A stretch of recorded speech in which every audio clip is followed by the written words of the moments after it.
I am dead, wrap the mantle of the red, the black, and the green around me. For in the new life I shall rise up with God's strength and blessing to lead the millions of the heights and the triumph that you will know. Look for me in a whirlwind or a storm. Look for me all around you. For it's God's grace I shall come back with countless millions of black men and women who have died in America, those who have died in the West Indies, and those who have died in Africa to aid you in the fight for liberty, freedom, and life.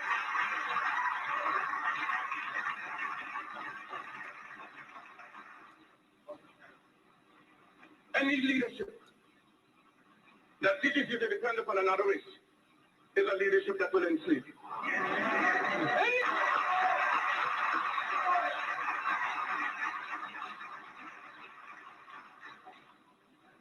Can we do it? We can do it. Well, we shall do it. We pray to God for vision and for leadership. And He is giving us a universal vision. A vision that will not limit our possibilities to America. A vision that will not limit our possibilities to the West Indies, but a vision that said there must be a free and redeemed Africa. Christ the crucified, Christ the despised. We appeal to you for help, for succor, for leadership.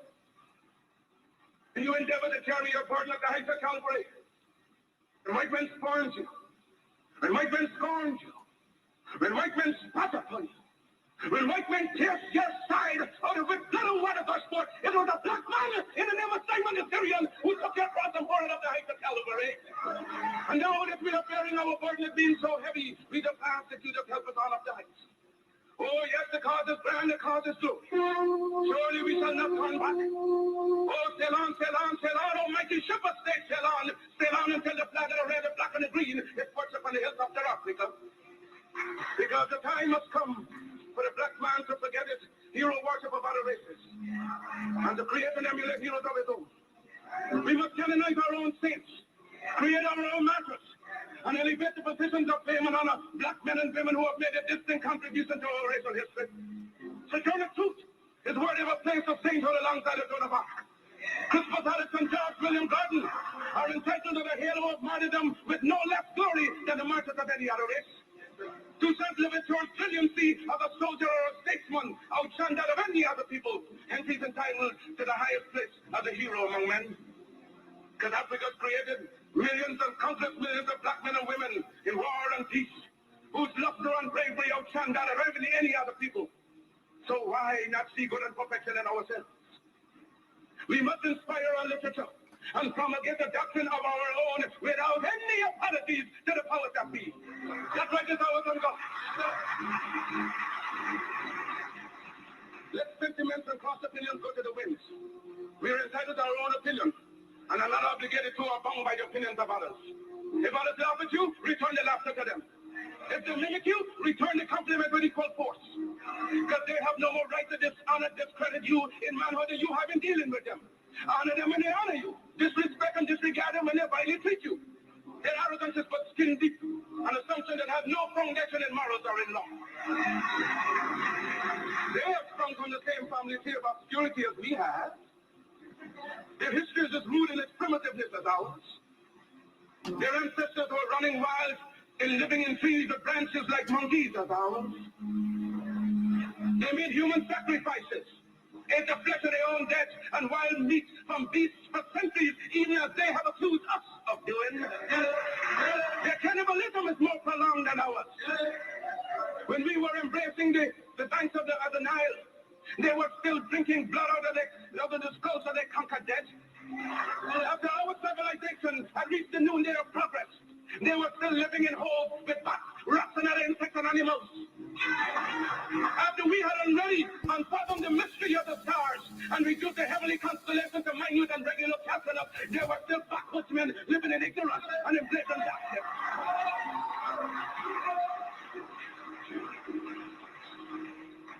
The world is indebted to us for the benefits of civilization. They stole our arts and sciences from Africa. Then why should we be ashamed of ourselves? Their modern improvement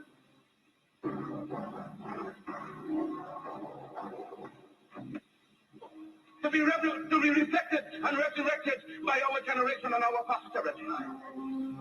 Why should we be discouraged if somebody laughs at us today?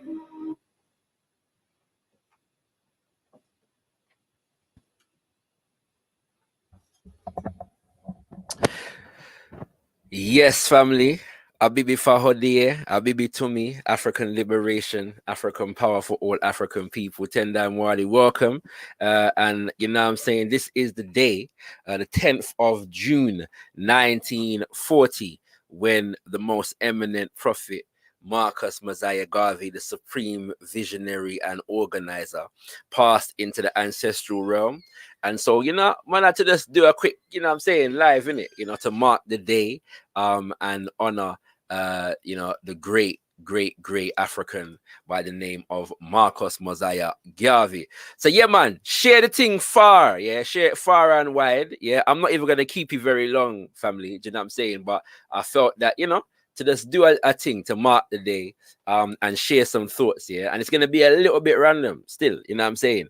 So there's a couple things I'm gonna do. First, I'm gonna delve into what I really want to do, yeah, because this is, we're not gonna do no big long presentation today, all right?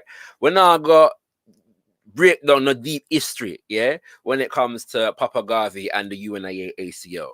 What I really want to focus on is this concept of the whirlwind, yeah. Papa Garvey said, "Look for me in the whirlwind."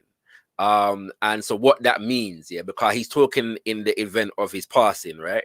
When in passed away. So what does that mean, yeah? And we're gonna honor that ancestor, Papa Garvey, yeah, and that ancestral force, I should say. But we're also going to honor him through another ancestral force by the name of Nana Amos Wilson, because Nana Amos Wilson delivered a speech, yeah, on Papa Garvey that was turned into an essay and is housed in the book, yeah, that you can see on the screen right about now, entitled African-Centered Consciousness versus the New World Order, Garveyism in the Age of Globalism. And so oftentimes we focus on the history of the UNIA and what the UNIA achieved. But I really want to look at today what it means to be a Garveyite, what it means to be an adherent and a proponent and an organizer under the banner of Universal Afrikan Nationalism or African fundamentalism, which are two terms that are used to define the ideology of Garveyism. Yeah, and I believe that Nana Amos Wilson does a beautiful job of breaking that down and giving mission and purpose to us in this day and age. Yeah, so I'm gonna pray on his wisdom in illuminating this thing. All right, so thank you for joining, man. You know what I'm saying, as we honor our prophet, the great, most honorable, most eminent Mosiah Garvey. So the first thing I'm going to do is just read from our Mosiah daily affirmations that we use throughout the month of Mosiah, yeah, what most people call August. And Mosiah's testimony, which is an excerpt from a speech that Papa Garvey delivered, yeah, and it gives contextualization to this idea of the whirlwind. All right, so that's the first one we're going to do, and then we're going to get into Nana Amos Wilson, yeah. So he says, "Well, I intend with your help and God's grace to continue, because my work has only just begun. And future generations will have in their hands the guide by which they shall know the sins of the 20th century.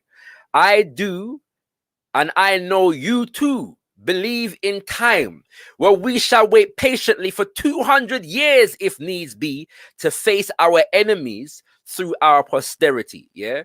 So them words there, even as a child, stuck with me. The man said, "We shall wait patiently for 200 years, if needs be, to face our enemies through our posterity." It suggests to me that the man, Papa Garvey, and the brothers and sisters of the UNIA ACO of that time knew very well that they were organizing for the future. They were preparing a ground for I and I where they are right now. Yeah, we shall wait patiently for 200 years, if needs be, to face our enemy through our posterity, our children. All right. So this is a prophetic utterance, yeah, that we're getting into right here, and one where we are being given mission and purpose by our ancestors who are speaking just under, I believe this is 1924. So this is just under 100 years ago. Yeah, we're at the halfway mark. yeah, in this 200-year process, yeah, probable process that Papa Garvey is outlining in this speech. And he says, when my enemies are satisfied, in life I shall come back, or in death, even to serve you as I served before. In life I shall be the same. In death I shall be a terror to the foes of Africa, the enemies of my people. If death has power, then count on me to be the real Marcus Garvey I would like to be. If I may come in an earthquake or a plague or a pestilence, or as God would have me, then be assured that I will never desert you or make your enemies triumph over you. Would I not go to hell 1,000,000 times for you? Would I not walk the earth forever for you? Would I not lose the whole world and eternity for you? Would I not cry forever before the footstool of the Lord omnipotent for you? Would I not die 1,000,000 deaths for you? Them words there stand out to me again, because it just speaks to the level of sacrifice that not just Papa Garvey, but many of our ancestors, the level of sacrifice that they put forward for us, for the sake of us, he says, then why be sad? Cheer up and be assured that if it takes 1,000,000 years, the sins of our enemies shall visit the 1,000,000th generation of those who hinder and oppress us.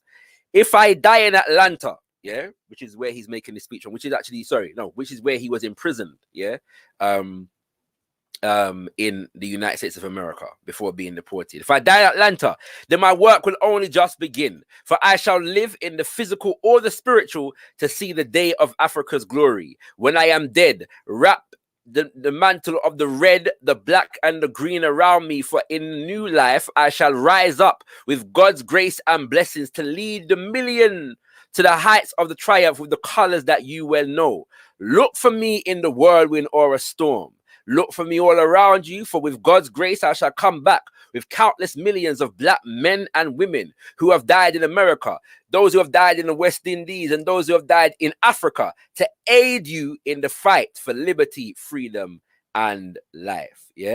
So that's the context for this idea of look for me in the whirlwind or the storm. Papa Garvey speaking when his imprisonment is imminent and people are prospecting towards the fact that he may not survive the ordeal, knowing, that there had been assassination attempts on his life prior to that.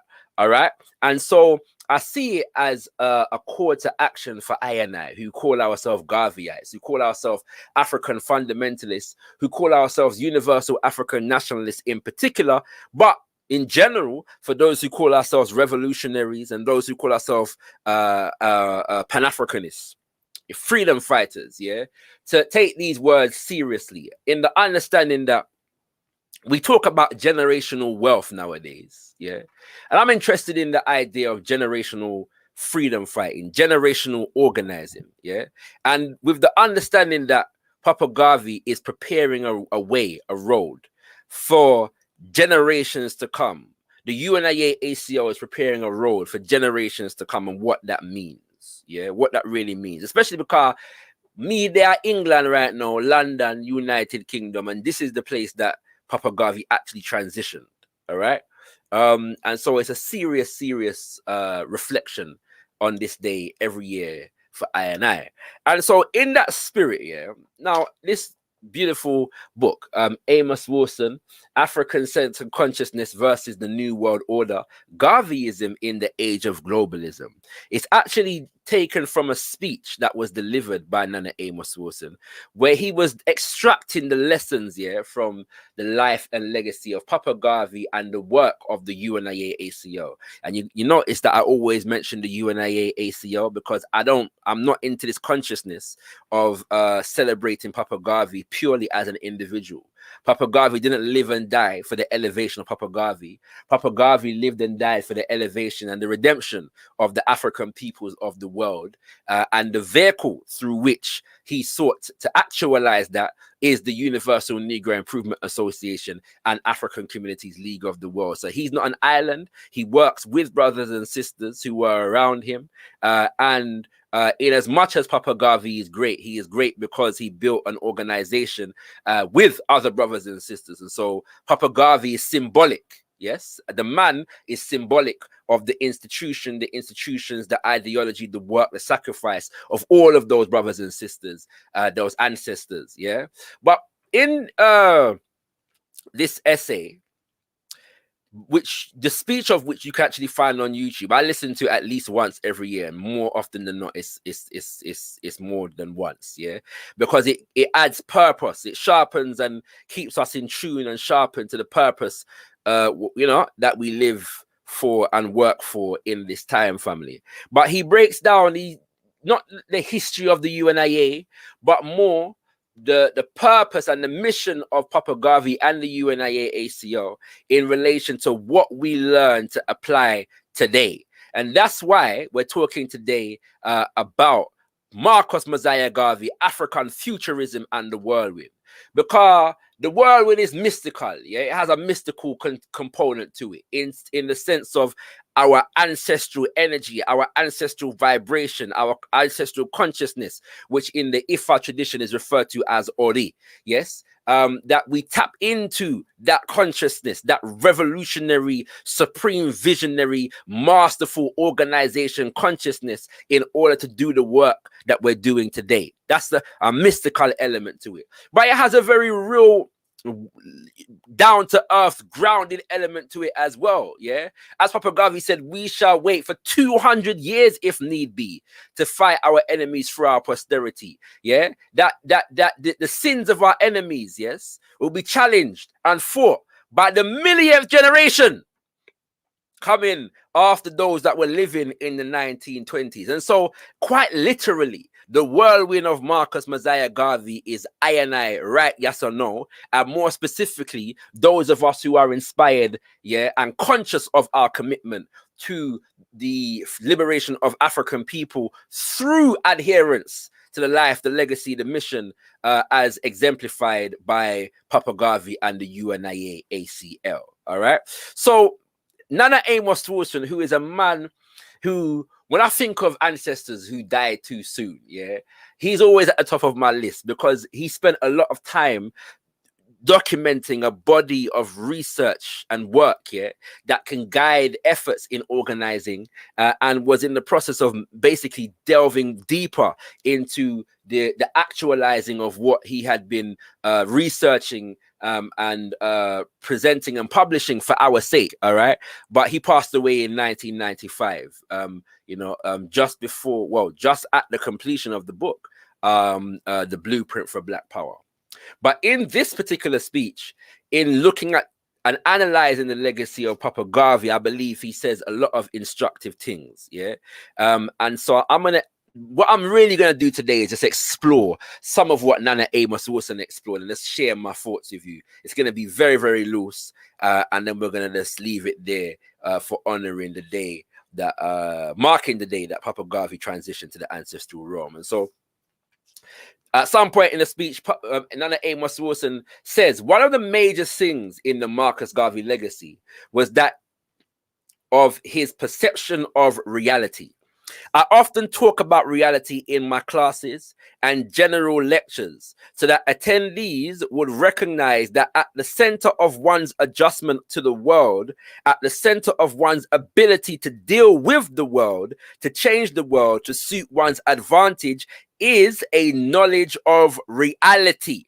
Yeah, not a knowledge of fantasy, not just even a vision for the future. You have to start with the reality of the now. The very essence of pathology, whether political, ideological, economic, social, or psychological, is a lack of knowledge of reality. How can one deal with reality if one does not know what it is? How can one deal with reality if you are blind to it or if it is distorted? It is necessary, he goes on, for a people, if they are coping with reality, if they are trying to advance themselves, to know that reality.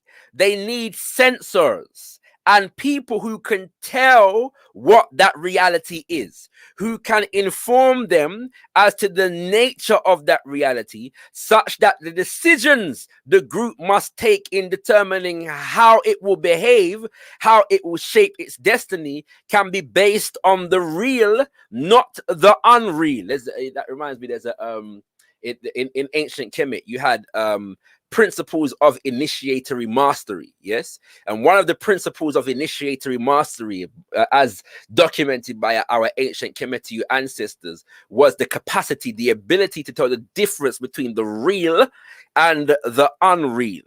Yeah, I love connecting our contemporary recent ancestral wisdom to our ancient ancestral wisdom. It's a beautiful and powerful thing. All right. He says they need senses. I read that part already. I'll read it again. They need senses and people who can tell what that reality is, who can inform them as to the nature of that reality, such that the decisions the group must make in determining how it will behave, how it will shape its destiny, can be based on the real, not the unreal. In the most eminent prophet Marcus Mosiah Garvey, I see the great censor, this great seer, who informed us of the real world in which we exist, not of a dream world, not of a world of wishful thinking, not a world distorted by hope, but a world that was seen as it is, a world that was sometimes brutally projected to us as a people, so that we could use that knowledge to advance our interests as such. This is a legacy from Garvey that we must continue regardless of our pain, regardless of our discouragement, regardless of what may be going on. We must be determined to look reality in the face and to use that reality as a base of our foundation and our behavior. Big up the chat, by the way. Big up to Coffee Cavu. Check out a couple videos Kings and Queens ago, and you'll see a nice conversation that I had with brother Coffee Cavu. Big up to Miss Amelia. Big up to my brother Afro Native across the waters. Big up to Mr. IC3. My big brother Kwame Pianki is in the building. And I'm going to read his comment because I know someone a serious Garvey at. The great master transitioned 81 years ago today. That's, I'm not sure what that's supposed to be. Oh, 9. Okay. 2. 9 is the number. Oh, right. Okay. I get what you're getting there. 9 is the number of completion. Yes. And yes, in the ancient Kemet it was. That means it's time for us to complete his and the UNIA's mission now. Which of us will be selected to send the ball across the goal line? I share. Give thanks for that, brother Kwame. Bigging up my brother Kimo in the building also. Right. So Nana Amos Wilson speaks about this realism aspect. Papa Garvey travels the world studying the condition of African people. Yeah. And he comes back. Yeah. And he says everywhere he looked, he found the same stumbling block. You are black. So he asked the question based upon the reality that he observed around the world. Yeah. And I'm talking about a man. So in terms of where he traveled, right? He traveled throughout Europe, places like Germany, Britain, France. He visited whilst he was living in Britain at the time. He traveled throughout Central and South America, Costa Rica, Panama, yeah, mainly are the places that he's known to have been around. And his activism really takes up a new dimension in those areas because he begins to be a strike leader. He's leading strikes on behalf of workers. He's obviously lived in Jamaica, been a part of an anti-colonial organization called the National Club. Whilst he's in the UK, he's writing for the African Times and Orient Review, whereby he's learning about the conditions of our people in the United States of America and on the continent of Africa, because there are people writing for that publication that are from those places. And also there are brothers and sisters living in the UK, particularly from the African continent, but passing through from the United States of America. And so based upon that very real understanding of the conditions of our people around the world, he begins to ask questions like, where is the black man's government? Where are our kings and queens and kingdoms? Where are our armies, our navies, our ambassadors, our men and women of big affairs? He says, I looked around the world and I saw none. Africa is completely colonized. Yeah. The Caribbean, where many of the nations of the Caribbean, we are the majority, completely colonized. Yeah. Britain is a colonizer. France is a colonizer. America is a colonizer. And I'm reminded on this point, actually, on that point, shout out to my sister Tierney Cherie, aka African Esquire, and the brothers and sisters of We Charge Colonialism. I believe that Sister Tierney Cherie is really one of them censors, yeah, like she's a realist, yeah, and it's like it's her mission to consistently expose us to the reality that we face right now as African people. She walks in this element, in this spirit of Garveyism, because whenever you watch and hear from Sister Tierney, she's going to remind you that we are a colonized people. Yes, everywhere we're there in the world, we are a colonized people, and so we need to basically come to terms with that reality and organize to do something about that reality. That's the mission. All right, that's the mission. And so give thanks to all the brothers and sisters that stand on that and are with that right about now. And that's what Nana Amos Wilson is highlighting in relation to the legacy and the work and the example of Marcus Mosiah Garvey and what it teaches us. And another part of the message, the essay, the speech turn essay, which again you can listen to, yeah, on YouTube right about now, yeah. Search Amos Wilson, Marcus Garvey. The speech will come up. Like I said, I listen to it at least once a year. All right, just to add purpose and realign myself with purpose. He says under the subheading of perception and knowledge, I also see in the legacy of Marcus Garvey the legacy of self-knowledge. Teachers, wise men and women from eons past have indicated that the foundations of sanity, mental health, and wisdom rest on a knowledge of self. There's a lot of talk about mental health and dealing with mental health as a people nowadays, yeah, in the black community. I wonder the extent to which we're probing this idea of knowledge of self within our collective mental health as African people. And shout out to the brothers and sisters who are dealing with African-centered psychology today, who are definitely on this thing. All right. Knowing self. We know that at the very center of Kemetiu philosophy was the admonition, know thyself. That is the essence of wisdom. Garvey thus recognized that a lack of knowledge and amnesia about who and what we are is pathological, self-destructive. We recognize today in psychology that amnesia is a pathological state of mind, bearing in mind that Nana Amos Wilson is a psychologist, that a people who suffer from a lack of knowledge of themselves and of their history, a lack of knowledge of their creation, are a people who suffer from a loss of identity. We recognize, as Garvey recognized, that this lack of knowledge was deliberately induced into the mind and psyche of black people. We could not be African and slaves at the same time. We could not hold on to our African identity, our African selves, knowledge of our African culture, and be enslaved, the subordinates of another people. It is only when that knowledge is removed, erased, degraded, stolen, taken and distorted that we lose our identity.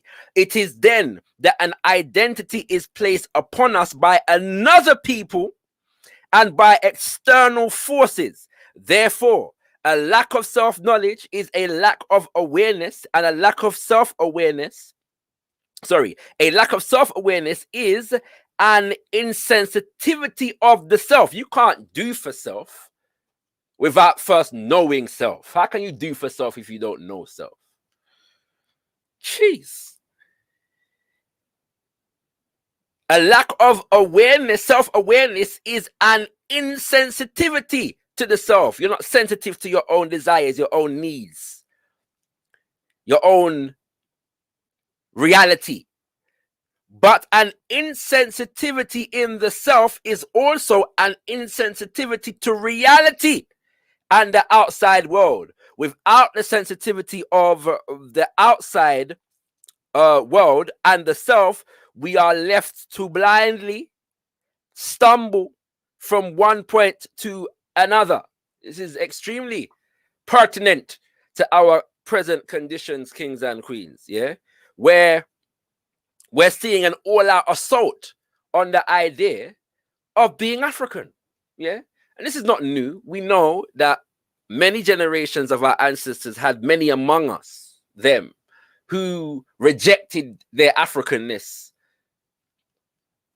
Me come from the Caribbean experience of Africanness, where it was not strange, yeah, and some of our elders to this day still have the white Jesus upon them wall, yeah. Some of our elders to this day, yeah. Some of you, you know, you got elders in your family where are 80 and 90, and when you go to them house, you see one picture of a white man upon the wall.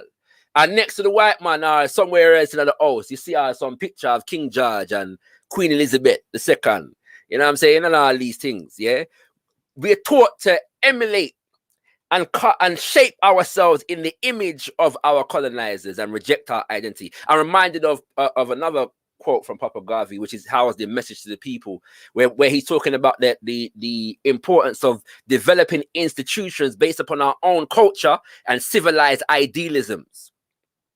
Yeah, we have to, if we're going to do that, we have to know ourselves. And he even goes as far as to say, yeah, he even goes as far as to say, no, there's a speech in Philosophies and Opinions, first of all, where he says, the God of Isaac and the God of Jacob, let him exist for the race who believes in the God of Isaac and the God of Jacob, their ancestors. Yeah, he makes a statement in Message to the People that in building up our own institutions, he focuses on religious institutions. He says, you know, we're not by origin Catholics or Romans or Hebrews or Anglicans. Yes, for those faiths and institutions were created by white men with an idea of their own. He's trying to inspire us to develop our own sensitivity towards ourselves. Yeah. And Nana Amos Wilson is beautifully expounding upon that lesson in terms of identifying these traits and this mission within the realms of Universal Afrikan Nationalism. I'm going to go to another section. Yeah, by the way, family, the book I'm reading from is on the screen. It's African-Centered Consciousness versus the New World Order, Garveyism in the Age of Globalism. I'm honoring Papa Garvey through the mind of another ancestor, Nana Amos Wilson, because his critical mind, I believe, gives us vision and purpose to the Garveyites of today, family. All right. So I'm hoping ones are appreciative of in when me I do and why. Yeah, we're not delivering no deep presentation. It's a conversation with the item that I'm facilitating right about now through looking at Garvey through the mind of Nana Amos Wilson, which is beautiful. It's beautiful to look at one ancestor through the mind of another ancestor at a certain time.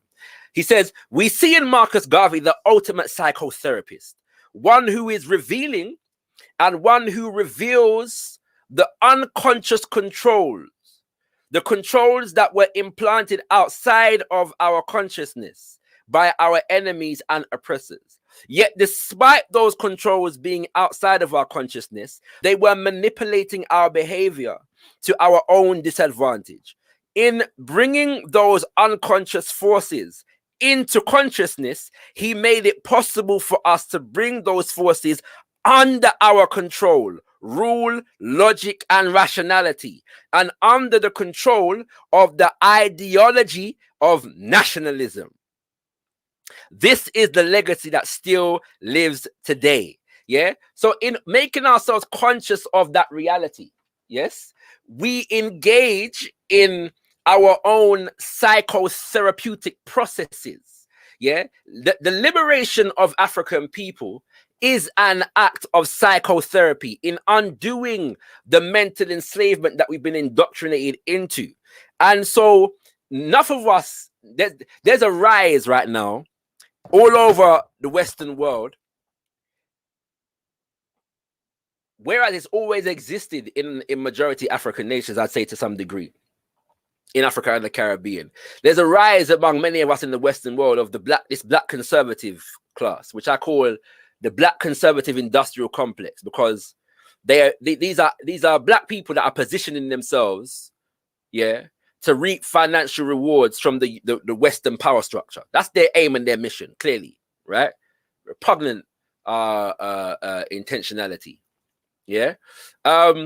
But one of their biggest tropes is to implore us that to identify the reality of African people around the world is to instill victimhood in African people, and we make ourselves victim, and all we want to do is complain. And this is ahistorical, because as Papa Garvey did, and as Nana Amos Wilson is identifying, he says, bringing those unconscious forces, in other words, the thing that we don't think about, the thing that we make assumptions about, the world as it is, we can just accept it, or we can analyze it. And in analyzing it, we bring the unconscious to consciousness. He says, in bringing those unconscious forces into consciousness, he, Papa Garvey, made it possible for us to bring those forces under our control, rule, logic, and rationality, and under the control of the ideology of nationalism. So it is our appreciation and our acknowledgement and our acceptance of the reality, not our negation of it, not our ignoring it, not our pretending that it doesn't exist, but our capacity to really see it for what it is that allows us, that puts us in the state of mind to be able to bring those forces under our control. It's powerful, Listen to the speech, kings and queens, and do better and get the book, because it's powerful to read these words as well as listen to them. Another section, he says, much of the pathology, and I'm focusing on this because I want us to focus on Garveyism, Universal Afrikan Nationalism, as a futuristic ideology and not a historical movement. I should say a futuristic ideology and program as well as a historical movement. As well as a historical movement. Much of the pathology of African people today is this vain hope that somehow we will be able to escape our African heritage. A lot of us are doing that right about now. We feel say not identifying as African, will gain us something in the world in which we live. That if we reject our African identity, somehow, when we're there in our Babylon, in our Rome, somehow this will open up opportunities, for us in Roman society, family. All right. He says, in this vain hope that somehow we will be able to escape our African heritage, that somehow the white man will become colorblind and would not see us for whom and what we are, that somehow we will be looked upon as some kind of abstraction, as just a man, as a human being only. Sorry, as just a man, not as an African man, not as a black man, but as a man, a human being only, without culture, without recognition, without identity. Too many of us want to shed our Africanicity for this kind of bogus abstract existence, which is no existence at all, and which is the ultimate acceptance of invisibility. We must recognize that we are an African people, and we will be an African people till the end of time. And we must accept all that go. Let me stop there for a second. I'm gonna finish that part. But this is like I said, Nana Amos Wilson is a genius, and I love this man. Can't done. The man, the man in the pan things. All right. But obviously, this is very, very current for I and I right now. Very, very current. Yeah. Because there are all kinds of there's a rise of what I call the Anything But African Evangelical Alliance, hashtag ABA, hashtag Anything But African. And the Anything But African Evangelical Alliance is made up of a number of different groups of people. Yeah, most prominent among them at the moment is the American descendants of slavery, the foundational Black Americans, the Black Aboriginal movement, which is not just Africans in the United States of America, but Africans throughout the Americas, rejecting African identity in the name of being Aboriginal to the Americas. You have various different groups of Black Moors, and not all of them are the same. So not all of them necessarily come with this anti-Africanism, but a lot of them do. And then you got various different kinds of Black Hebrew Israelites. Again, not all of them come with this anti-Africanism, but a lot of them do. And a lot of the more prominent ones that we're exposed to do. And there's probably a couple more that I haven't mentioned. But all of them have varying different ideologies and identities that they affirm as a result of those ideologies. What they all have in common, however, is anti-Africanness. Yeah, they all have that in common, and they all seem to, in my interaction with them, support each other in the name of anti-Africanness. So, for example, you got a lot of Black Hebrews who believe that they're the original Hebrews, yes, from the lands in and around what is today called Israel, Palestine, and all them things there, but are American descendants of slavery at the same time. They're ADOS. Yeah, it's an interesting thing to I and I. You got Moors who believe that we are the original Moors, yes, but who are foundational Black American and freedmen, and put forward an ideology that is built around the rejection of African identity. So all of these groups with differing ideology seem to be able to unite around anti-Africanness and the rejection of African identity. Yes? Do you know what I'm saying? Now, I know some people.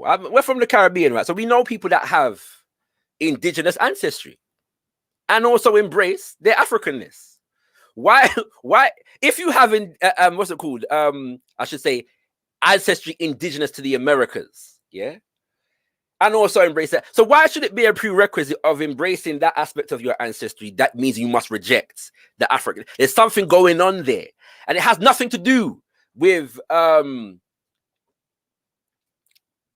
the truth or uncovering the truth of history. There's a rejection of Africanness, which is not new to our people. We've been suffering with that. In fact, Africans who affirm their Africanness often had to fight other Africans, yes, who rejected their Africanness. If you practice an African spiritual tradition, you were rejected. Yeah, many times. Again, I'm coming from the African Caribbean experience. Many times it happened. Persecution took place based upon Africans who embraced their Africanness and embraced an African-centered way of life on the part of brothers and sisters who did not do so.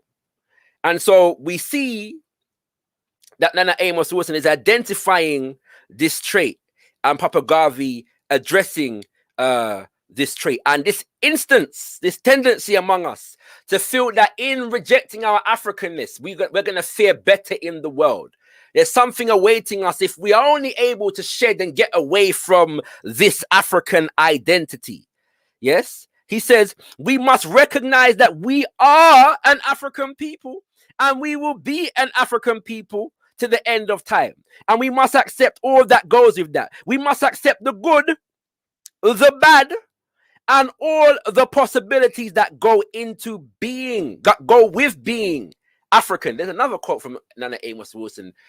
If I can find it, I'll drop it. He says, I believe it's in a Fortification of African Consciousness, where he says he relishes the challenge of being an African. He embraces that challenge. There's nothing more glorious, yeah, than the challenge of being an African in today's world. And I harmonize with that mentality. We must accept the fact that this white man is never going to accept us totally, and get used to the idea. Hope is a wonderful thing in some cases, but it can be pathological in others. The neurotic individual uses hope in a pathological way. He lives in hope and does not know when to give it up. There's a time that hope has to be given up. When one looks at reality and recognizes reality for what it is, and one accepts certain aspects of that reality and moves on it, the hope that this white man is going to accept you as one of his own is one of those hopes you must give up. I ain't going to extemporize on that. I think that speaks for itself. Let me just move to another section. I'm just sharing Nana Amos Wilson's appraisal of the importance of Papa Garvey and the UNIA-ACL on this, the anniversary of the passing into ancestorhood of the Prophet. I mean, one of the things I love about being an African spiritualist is that I can call Papa Garvey a prophet and nobody can tell me nothing. Yeah? We can declare the man a prophet. Yeah? And now beg no friend with nobody. A war. All right. Marcus Garvey, Papa Nana Amos Wilson says, as he got us to accept, we see this in Marcus Garvey as he got us to accept and try to get us to accept the reality of ourselves and the reality of our Africanicity. He recognized, as we must recognize today, that we cannot get self-acceptance through another people acceptance of us. Through another people acceptance us as one of them. Self-acceptance can only be achieved through the self.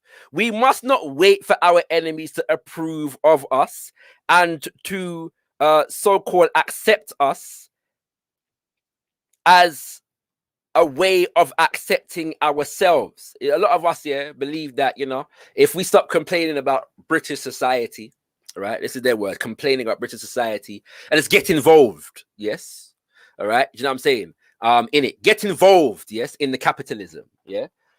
Get involved in the governmental Westminster political. Let's get involved. Yeah. That we will be embraced, that we will succeed. Yes. As a result of doing that. All right. Get away from this anti-colonial and decolonizing narrative. Just accept and embrace the system for what it is. Yes. And get involved in it. Yes. And through our involvement in the system, we will be accepted by them and therefore achieve success. This is their ideal of success and acceptance. Well, that's what Papa Garvey was teaching. Yeah. He says, because, ladies and gentlemen, our enemies, their very lives and very way of life depend upon our non-self-acceptance.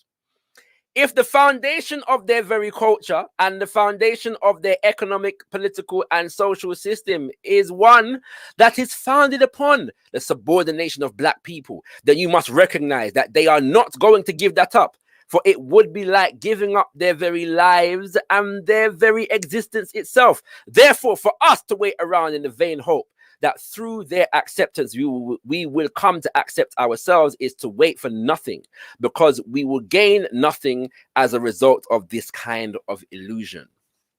So Papa Garvey gets us to accept ourselves, to look at ourselves in the mirror and accept and embrace who we are for the good. And a lot of us, talk about romanticizing Africanness and African culture. And there's a lot of brothers and sisters who are somehow perplexed that Africans from the diaspora are seeking to travel to the continent, either to visit or to live. And they feel that for some reason, a positive view of Africa and African people, or Africans on the continent, having positive ideas and interactions with those brothers and sisters is romanticism. They got a deep aversion to any level of positivity being reflected and projected among African people today. But we accept ourselves and our condition for the good and the bad. Yes, of what it means to be an African. You're not going to show me an open gutter in an African city and that's supposed to inspire me to reject Africanness. You're not going to show me a neo-colonial puppet regime on the continent of Africa, and that is supposed to is designed to get me, to inspire me to reject my Africanness. You're not even going to show me an African from the continent, born and raised on the continent, who rejects my Africanness. And because of his or her rejection of my Africanness, I am now supposed to reject my Africanness because this African on the continent is self-hating enough, yes, to reject me as an African. Not going to happen. We accept and embrace our Africanness for the good and the bad, the positive and the negative, the triumphs and the failures. That's what it's about. Yeah. And another section. I'm enjoying this in our family. I don't know if you lot are. I'm not going to keep it too much longer. You know what I'm saying? But we're just marking this day because it's important. When we look at the legacy of Marcus Garvey, Nana Amos Wilson says, we see again, and by the way, family, so I'm making noise say coming up on the 20th of June, it's affirming black manhood. So make the people them know. Yeah, if you don't know, get to know and get your information and tickets at shakarasbeats.com. All right. It says, we see again an emphasis on productivity. Marcus Garvey did not have to read Frederick Engels, Karl Marx, and Vladimir Lenin, even though he was familiar with them. He did not have to read those to recognize the intimate relationship between the means of production and the character of a people, to recognize the intimate relationship between the nature of the economic relationships of people and their social relationships one with the other. It was apparent in his observing of our people across the world. He recognized that we must recognize that social character is to a significant extent determined by the nature of social and labor relations. He recognized intuitively that the eating at lunch counters with our enemies, the sharing of hotels and beds with those enemies, the marrying and sleeping with the daughters would not advance our interests ultimately as a people.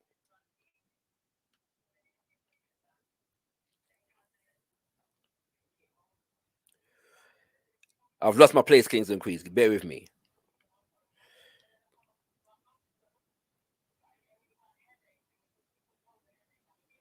Ultimately, as a people, that consuming their products would not rescue us from subordination. I must believe that as long as we can be successful and accumulate things, yeah, within white society, this is the ideal of success. And once we've achieved wealth under this present system, then we're finished. I read something the other day from, I believe it was Brother Boyce Watkins. He aligned the achievement of ultimate power with black people owning businesses. Yeah, and businesses is a different level to consumption. All right, but we have to be very conscious of the fact that when we're dealing with Papa Garvey and the UNIA ACO and productivity, Papa Garvey was not just about develop, and a lot of people do this nowadays. This is an important point to make. There's a lot of people calling themselves Garveyites and promoting black business. Yeah, and saying that Marcus Mosiah Garvey promoted black business, which he did unapologetically, and I'm saying that for my social brothers and sisters who seem to think that that was a mark against his legacy. Lightning and earthquake and thunder. No, we believe that we should develop all kinds of institutions, and among them are businesses. Yes, but where I harmonize with what those same brothers and sisters are saying, it is the sense of the fact that this idea that just developing businesses is going to liberate us, we're going to be empowered through the development of business and entrepreneurship, is an illusion.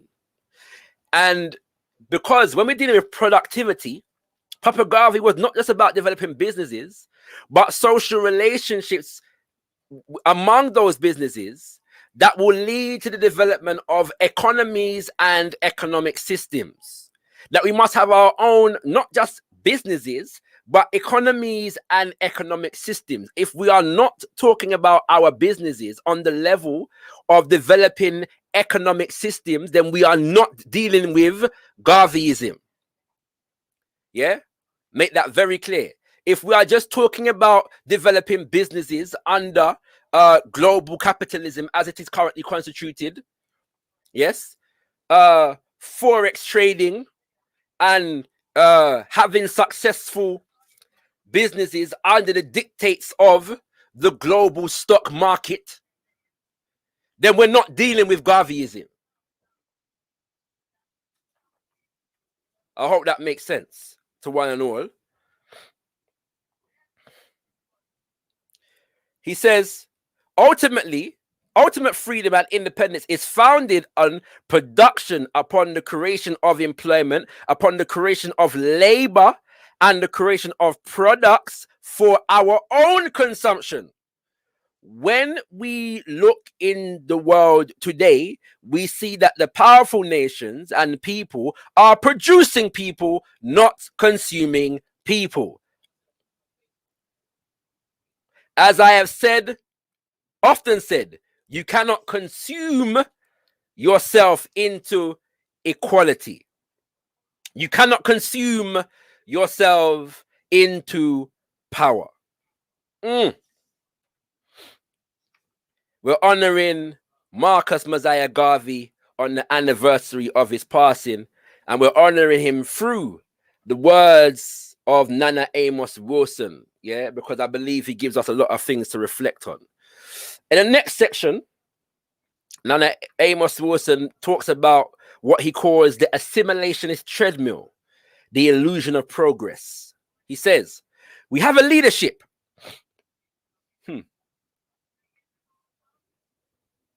The ancestors are wise, yo. He says, we have a leadership that has sought to get us to accept the status quo. This is the black conservative industrial complex of today. Yeah, they want to get us. They believe, yes, that our success is dependent upon our capacity, our ability to accept the status quo.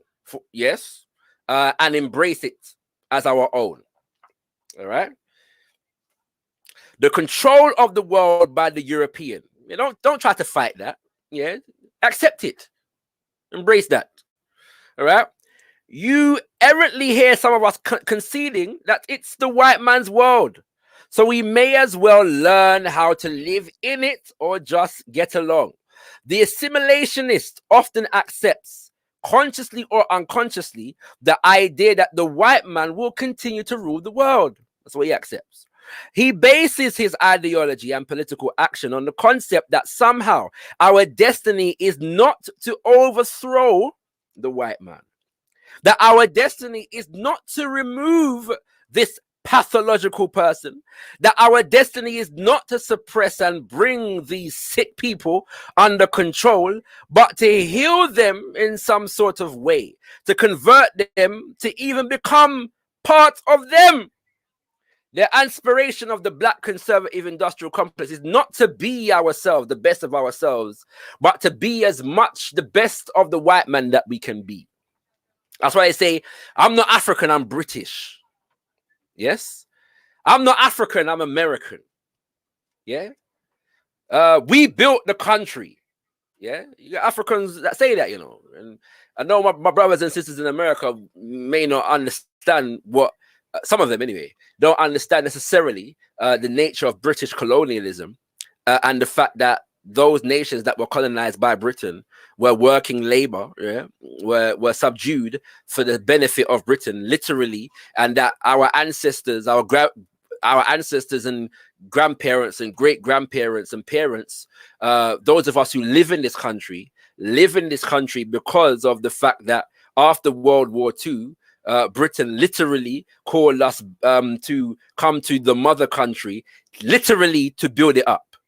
after it destroyed itself after the war. Many brothers and sisters I've come to realize from the United States are not familiar necessarily with that history. But some of us, because of that, we fought for the British Army and them kind of things there. We've been indoctrinated into a psychology that says the best of ourselves can be found in adopting Britishness. Yeah? Americanness. Frenchness. And all of these things. He bases his ideology and political action on the concept that somehow our destiny is not to overthrow the white man, that our destiny is not to remove this pathological person, that our destiny is not to suppress and bring these sick people under control, but to heal them in some sort of way, to convert them, even to become a part of them. Our destiny becomes not one that sees the very system and the very ideology upon which these oppressors move as one of sickness and insanity, and therefore in need of replacement by an African-centered and healthy ideology that comes out of our own self-knowing. This leadership wants us to accept this sickness as normality and to follow these pathological beings into self-destruction. This is the thinking of the majority of our quote-unquote leadership class in majority black nations, whether it's Africa or the Caribbean. Look at any, election in a majority black nation, and 9 times out of 10, you're going to find and see that the trajectory is towards emulating Westminster democracy. Yes, that's the reality. Yeah, any election. Yeah, you got all 19 different political parties and all these things. And with every election, they celebrate a step towards achieving greater democracy under the Westminster model, under the Washington model, and all kind of strippingness.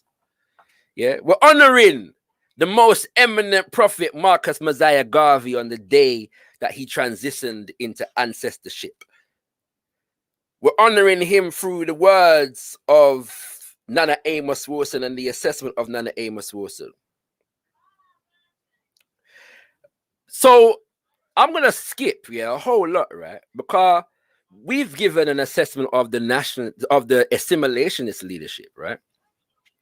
But the best part of this speech turned essay for me is where Nana Amos Wilson turns the mirror on us as the Garveyite, as the Universal Afrikan Nationalist, as the Black nationalist Pan-Africanist. Yeah? He turns it on us and says we have to assess ourselves. Yeah, listen, he says, while we may look at the assimilationist leadership as Black nationalists who carry on the legacy of Marcus Garvey, we must look at ourselves. While we may gloat to a degree in the failures of the assimilationist leadership and show them the squalid outcome of their leadership, how they fought for equal housing, and yet now a major problem is homelessness. How they fought for integrated schools, and now a major problem is dropoutism and illiteracy. How they threw their bodies before tractors and threw their bodies before traffic to get us into colleges and universities. Yet we find now our major problem is the decline of Black students on the university level, the decline of Black teachers on the college campuses, the decline of Black teachers in the schools, period, and the decline of the education of Black people as a whole. How they struggle to get a justice on the Supreme Court, and how we face injustice every day in the courts of the United States and the world over. How they struggle to get us to have a window dressing jobs, and now our children and our people are unemployed in the streets of our cities. How we are facing the possibility that we may have a 70% or more unemployment rate among black males in the future, how they've placed their faith in the so-called law, a law which is only as good as the people who enforce it, how their faith in redeeming the white man from his pathological racism has shown that his faith was hopeless. We, the black nationalists, the Garveyite, the Universal Afrikan Nationalist, the black nationalist, Pan-Africanist. I see somebody saying that's a good. Say, big up to my sister Melanated Goddess. Is my mic too loud? Let me know if my mic's too loud. I'll take it down a little piece. All right. Sorry, I do forget that I do project quite a lot into these mics sometimes. So yeah, forgive I. You know what I mean? If I'm, peaking the situation enough. He says, we must also accept our responsibility in the decline to a degree of our ability to carry out the Marcus Garvey legacy. Ramses is asking, may the panel, if the panel opens, we can discuss opposing views on Garvey. So I've got another interview on Gokko TV at 7. Maybe after that we can come back and deal with that. Yeah, maybe after that we can come back and deal with that. If the people then want it. If you want it, let me know, and I'll definitely be back. Let's say around 9. Yeah, and we can deal with that. All right. But right now we're just honoring the man. Yeah, we're just honoring the man, because I don't care what you disagree with. If you can't find something to honor in Marcus Garvey, something is very wrong with you. Extremely wrong.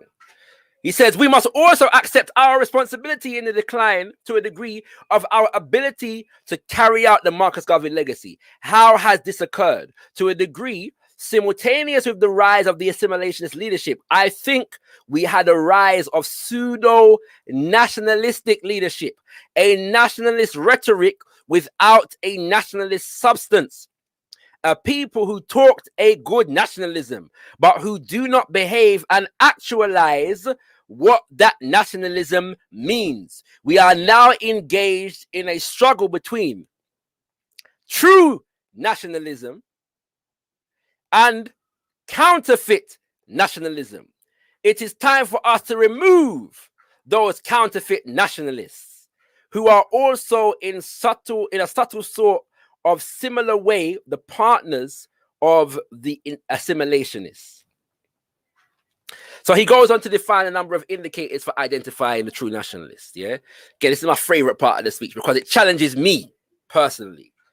It challenges us collectively, and it gives man focus and purpose and mission. And so I'm going to just delve into a few snippets, yeah, from this aspect of the speech, come essay, and close it off there. You can listen to the whole speech on YouTube, as I said before. One of my favorite speeches from Nana Amos Wilson.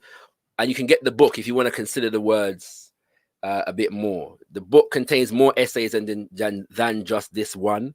But in identifying what the true nationalist is, remember, we're dealing with today, Marcus Mosiah Garvey, African Futurism, and the Whirlwind. The Whirlwind is how we, as the children of Papa Garvey, affect the universe with our building upon the legacy of Papa Garvey. We are the whirlwind and the storm.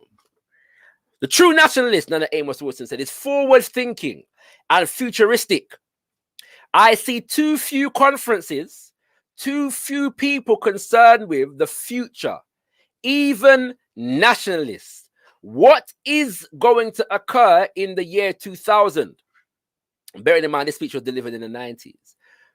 What will the condition of the people be in the year 2050 and 2100? What must we do today to secure the survival and the advancement of African people the world over? What must we do to fight off the threat of the Asian takeover of the world? We are not only confronted with the white man today, we are also confronted with other people in the world. We are confronted with the rise of Asian civilization. Are we to throw off or see the death of European civilization, only to fall under the yoke of alien civilization. We can look out in our streets today and see it coming. It is around us everywhere. The invasion of our communities by Asian units is a sign of the times. The African is at a crossroads today where African people must not only evoke their great past, but now they must evoke their future as well and create that future. Yeah. So he goes on to talk about how we've done a good job of piecing back together our stolen legacy, our history, our dismembered, and degraded and denigrated culture and historical greatness. All right. But to what extent are we using that to inform our present day acceptance of our reality towards a future that is governed by ourselves? That's what he's saying here. Yes. And that's the example that he's drawing from what Papa Garvey was dealing with, because Papa Garvey dealt with history. He learned from great historians like Baba Carter G. Woodson and others. Yeah. But all of that, he says, be as proud of your race today as our fathers and mothers were in the days of yore. We have a beautiful history, Papa Garvey says, and we shall create another in the future that will astonish the world. He's not just simply focused on, understanding our history, but what we're doing with it today. The true nationalist. Oh, let me move on. Sorry, I'm on the same page. Let me move on. We have to look at ourselves, as the people that call ourselves Garveyites. He says, though the true nationalist recognizes the greatness of Asar, Osset, and all the rest, he recognizes that ultimately, the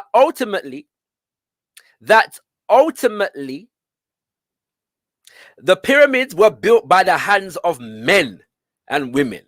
I have yet to see a god build a temple. I see men building temples. I see men building cities. I see men and people digging the mines. I see people doing the jobs. While we may get into the spirit gods and so forth, it is great that we re-evoke those gods. Look at those religions. Get into those ideologies. Get into the astrology and get into the esoterica. Yeah, we love that. We love for float and levitate upon the beautiful foundation. Yes, and concepts within African spiritual traditions. You know me, I love that. I love to dissect the philosophy and the cosmology and delve into the principles and the values. Yes, that come out of our African spiritual system. But Amos Wharton is telling us it's not enough. It's not enough to be a scholar of Kemet and be able to mash up a Hebrew on YouTube. It's not enough. It's not enough, to be able to be an African spiritualist, who is able to dissect the Bible and the Quran expeditiously. It's not enough. It's not enough to just meditate day in, day out and realign chakras and go on like that's liberation. And we're building no, it's not enough to do that. He says, ultimately, though, we must come back down to earth and deal with the real things that are happening right here. There is nothing wrong with using the astrologies and the esoteric religions and using the moons and the planets as guides for our behavior. But let us not become obsessed with them to such a degree that we do nothing else.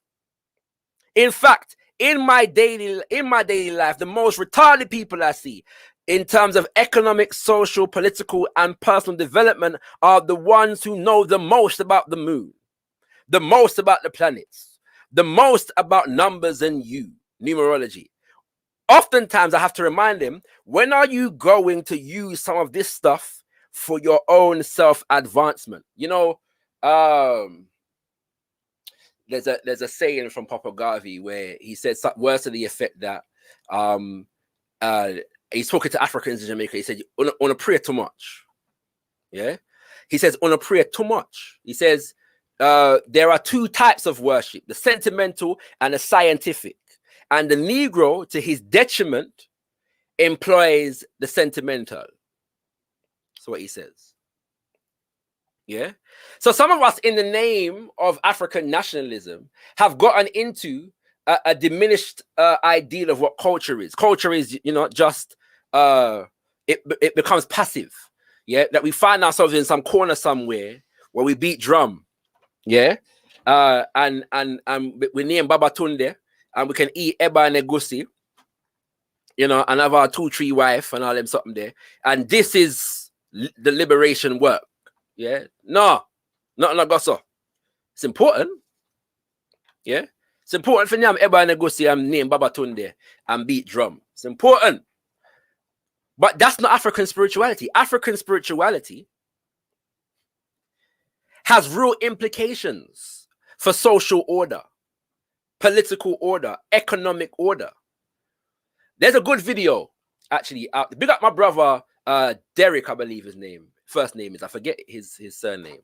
But he's got a channel called the Medicine Show, where he's diving into the Igbo culture and cosmology, the Igbo spiritual system. Yeah, it's beautiful, powerful videos that the brother produces.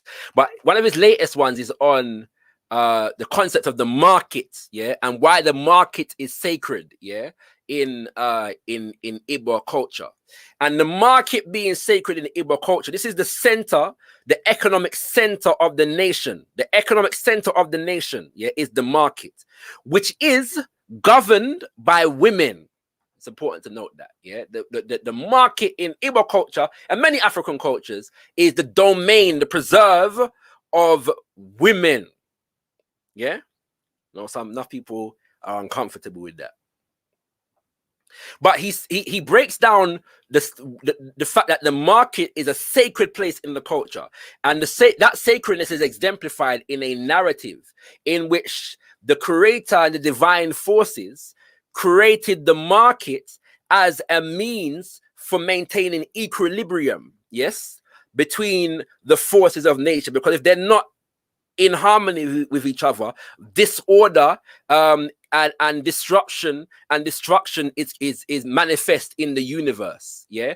And so on the spiritual realm, the universe itself has a market that is the center of universal order that creates balance in the universe, whereby all of the different spirits and spiritual forces and forces of the universe interact, yeah, to maintain universal order. And so that is translated into our human realm in our economic development, our economic systems, and so on and so forth. Yeah. And I believe that gives exemplification to what is being identified here by Nana Amos sources. It's not enough to just get into the theoretical. We have to see what the practicalities of this thing is. If our ancestors said Asar, our ancestors said Oset, our ancestors said Heru and Nebhet and Sekhmet, yeah, and Het Heru, yeah, and Bast and all them something there. If they said all of that, and they built a civilization that lasted for over 5,000 years, where do we get off just looking at the Asar and whatever, and not looking at the temples that they built and the economic system that built those temples and the social order under which all of that building was going on? It makes no sense, family. It makes no sense. All right? And so we have to be mindful of that also. I'm nearly finished. I'm nearly done. Yeah, looking at the true nationalists, because we have to engage in self-critique as the Garveyites. Yeah, he said the true nationalist recognizes the unity of the relationship between education and building. It's interrelationship of politics, economics, and religion. He is not just a specialist. You see in the organizations of Marcus Garvey and Elijah Muhammad, who was a member of the UNIA ACL before establishing the NOI. Not just organizations centered around some special concern, not just concerned with jobs or just the legal aspects of black people or only with the education of black people, but organizations that were concerned with all aspects that had to do with the advancement of black people. In the organizations of Marcus Garvey and Elijah Muhammad, we see the advancement of culture, not just political ideology. Pause.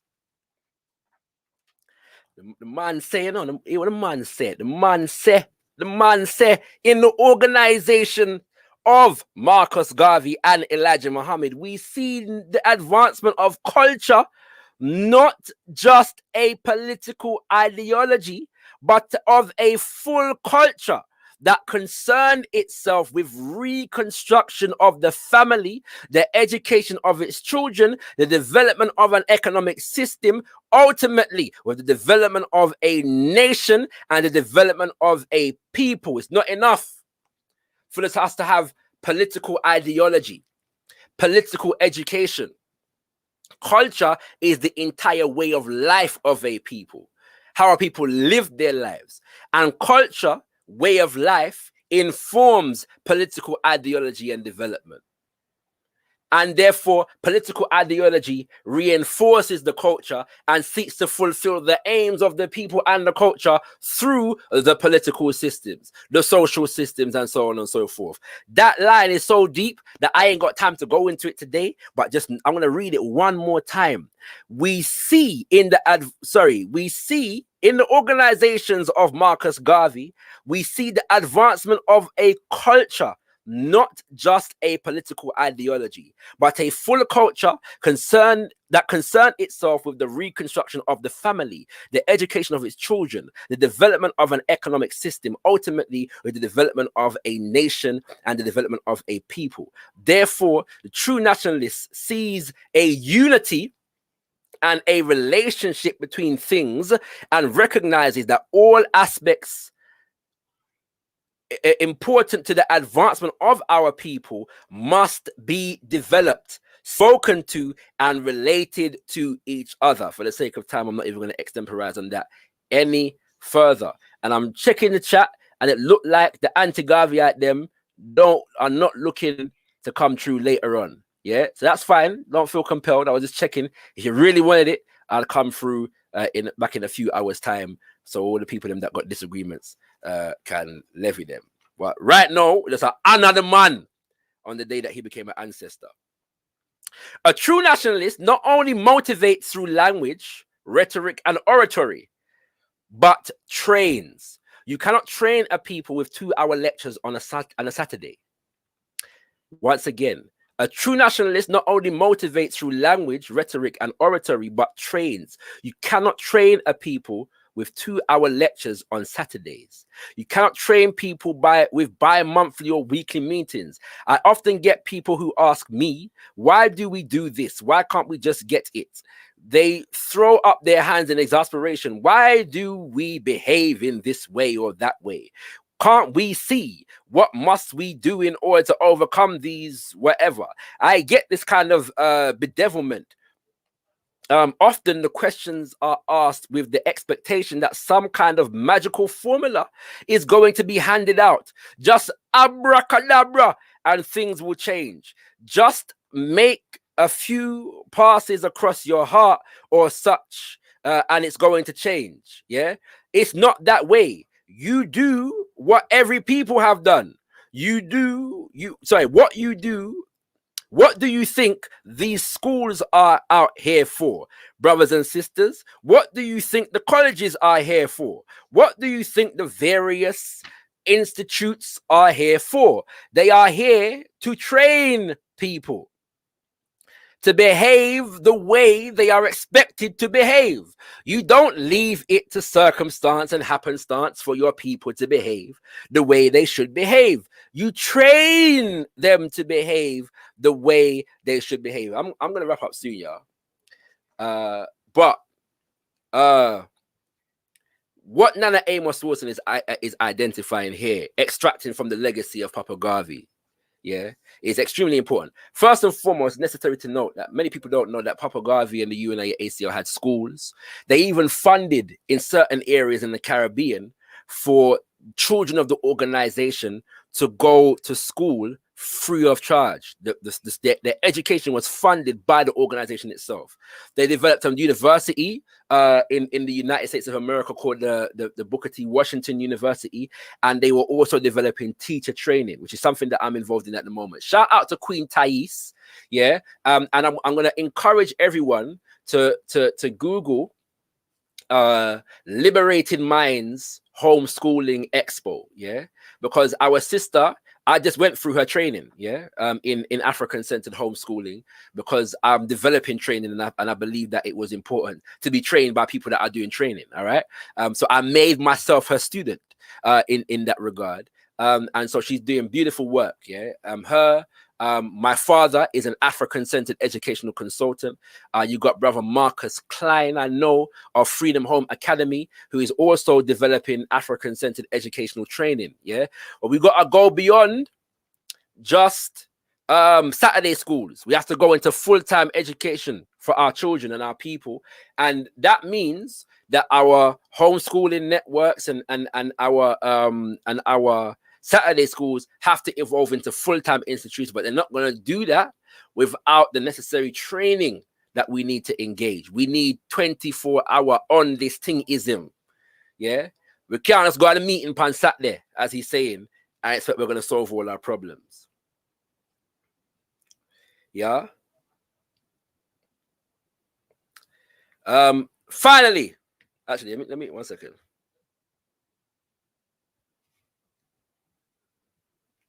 I'm gonna skip that one.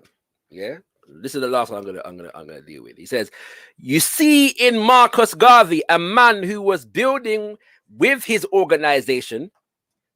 Pull up. You see in Marcus Garvey a man who was building with his organization. I said it at the beginning. You know, Papa Garvey was not an island. Marcus Garvey was not a law unto himself.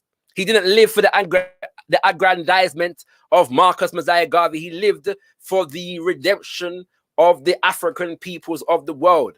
And the vehicle through which he sought to facilitate that was the UNIA ACL. Yeah. So we put his leadership in the context of the organizations and the institutions that were being built. Yeah. As a function of his leadership. With his organization, a means by which the welfare of African people could be the basis, the concern of, and be founded upon the work and activity of African people, not upon other people who have stolen our wealth in the first place, and who we now have to beg for a little bit of it in the second. The true African leader then rewards his people. The approval of his people is the greatest approval he can gain. We still have people who gain their greatest sense of self through degrees and through the minor rewards given them by their enemies. We often honor our people to the degree that they have been given these symbols of authority by another people. We have to recognize that the true nationalist becomes the source of his own rewards and the source of the approval of his people. You know, I'm gonna wrap it up there, just to say, family, that when you see in the UNIA ACO, yeah, and there's a couple presentations that I did on this channel on Papa Garvey, who I delve into this somewhat, but the rewarding system that they developed, yeah, among the UNIA ACO, yeah, Supreme Lady Commander of the Order of the Nile, yeah, beautiful title, right? The rewarding system, you're being rewarded for your services to the race. It has nothing to do with any European system, any European social order. Yes, and so they gave people titles based upon that. Yeah, but today, yeah, many of us on a different level see our greatest reward, yeah, even in the reparations movement, yeah, of being recognized by the system in which we live. Yeah, that we feel that reparations is the means by which we're going to be made whole by the system of oppression. Yeah, and so within that, we're looking really, to become a part of the Western colonial project. We're not looking to dismantle it and replace it with a system of justice, as Mama Frances Cress Welsing would say, and I think that's a problem. It's a very, very big problem. It's an extreme problem, because we're seeking to shape ourselves in the image of our enemies. And so Papa Garvey destroyed that illusion for I and I, and put forward a nation building project where we saw our highest aspiration in our capacity not to assimilate into the systems of the people that have colonized us, but in our capacity to build systems of our own, and in doing so, neutralize the impact of those colonial systems, dismantle those colonial systems, and replace them with our own political, cultural, and economic order. A little bit something different today. I encourage everyone to listen to the speech. Amos Wilson speaking on the legacy of Papa Garvey. And if you want to get deeper into it and consider the words themselves in written form, get this book. And get it because there's more essays in the book than just this one. All right. So, man, that part 2 deals with African-centered consciousness, personality, and culture as instruments of power. And there are a number of subheadings under that. So I encourage anything by Amos Wilson, watch it, read it, listen to it. You know what I'm saying?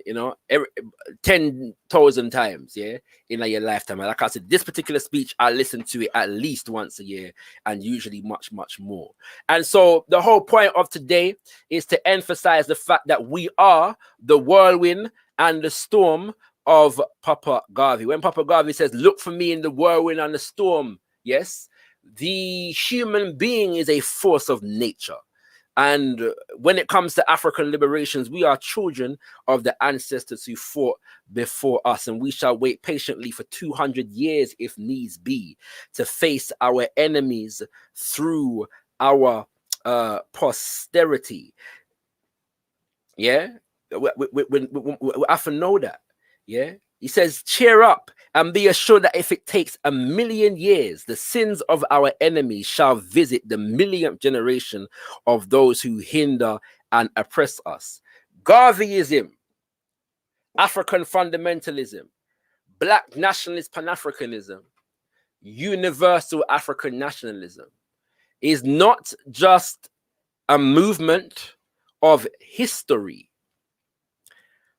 but an ideology, an ideological framework and program for the future. Papa Garvey says, make sure that we teach the higher development of science to our children, and ensure that we have a race of scientists par excellence, because in religion and science lies our only hope to defeat the sins of modern materialism. I'm forgetting that word. It's not sins, but something sir, that the prophet said. So when we study Papa Garvey, we're not just studying for the sake of studying history and piecing together what he did and what he accomplished.